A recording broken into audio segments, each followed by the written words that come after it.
আমি রাখবো। আগে মির্জা ফখরুদ্দিন সাহেবের কথাগুলো শুনেন, তারপরে আমার কিছু কথা আপনারা শুনবেন। তারা কিভাবে দেশটাকে পরিবর্তন করতে চায় তার পরিপক্ষে কথা আমি কিছু বলবো। ভিডিওটা পুরোপুরি দেখবেন।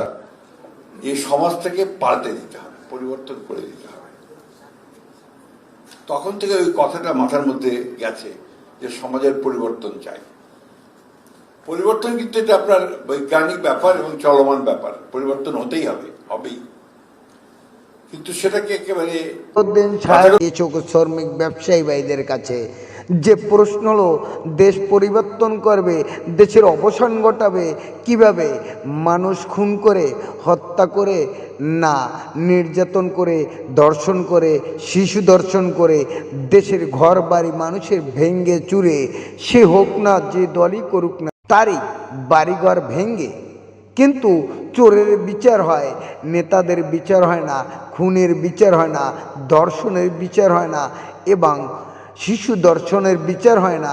তাহলে দেশটা পরিবর্তন কিভাবে করবে?